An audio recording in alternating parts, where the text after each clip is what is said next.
ایک اور اس کی فضیلت یہ کہ ان 10 دنوں میں ایک یوم عرفہ کا دن ہے، جس دن حاجی عرفات کے میدان میں جاتے ہیں۔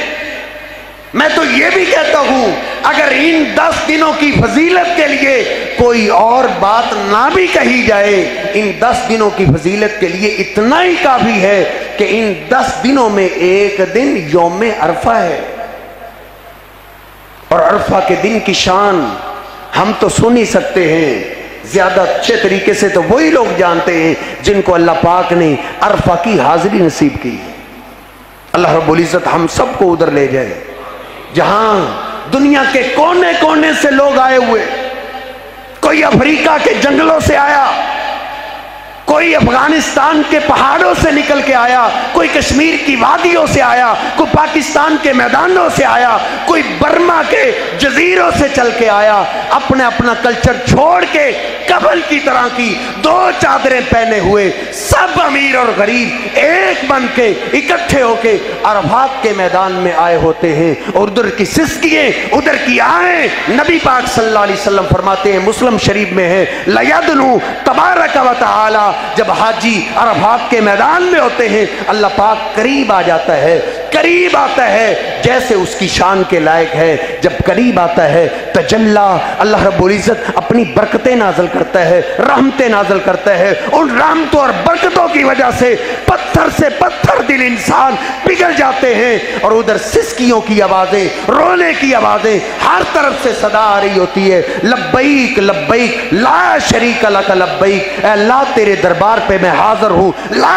شریک لک، تیرا کوئی شریک نہیں۔ جس مرضی علاقے سے آیا ہو اپنی اپنی زبانوں کو قربان کر کے سارے ایک ہی زبان سے اقرار کر رہے ہوتے ہیں، لا شریک لک۔ ہمارے علاقے والوں نے ویسے ہی شریک بنا دیے ہیں، ہم اقرار کر رہے ہیں لا شریک لک، تیرا کوئی شریک نہیں۔ ادھر جا کے نہ کو علی کو آواز دیتا ہے، نہ ولی کو، نہ نبی کو، سارے اللہ کے آگے رو رہے ہوتے ہیں۔ نبی پاک صلی اللہ علیہ وسلم فرماتے ہیں قریب آ کے اللہ رب العزت عرفات والوں کو آواز دیتا ہے، قد غفرت لکم، قد غفرت لکم، اور عرفات کے میدان میں آئے ہو حاجیوں خوش ہو جاؤ، میں نے تم سب کو معاف کر دیا ہے۔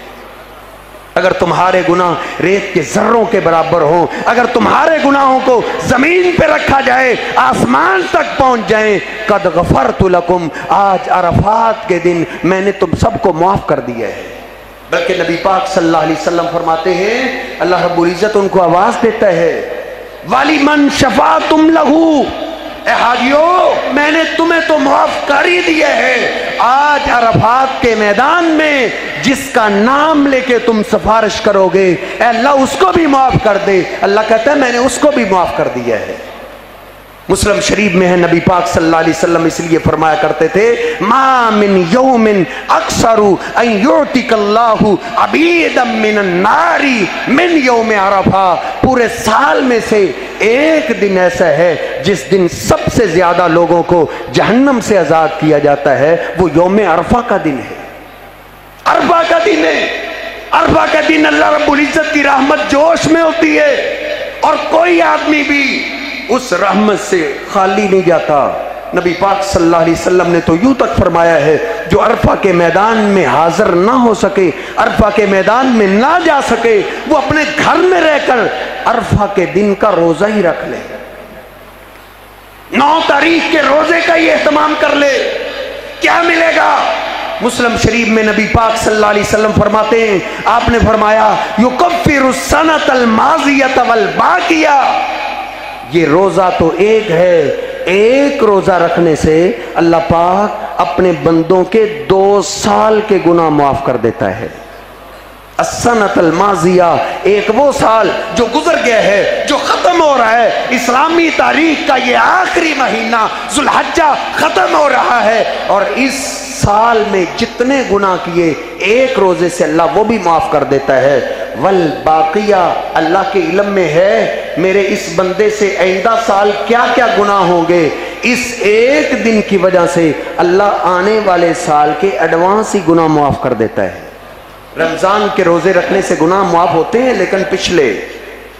صدقات و خیرات کرنے سے گناہ معاف ہوتے ہیں لیکن پچھلے، نماز پڑھنے سے گناہ معاف ہوتے ہیں لیکن پچھلے، صرف نیکی ایسا دن ہے جس نیکی کے کرنے سے اللہ پاک آنے والے سال کے بھی گناہ معاف کر دیتا ہے.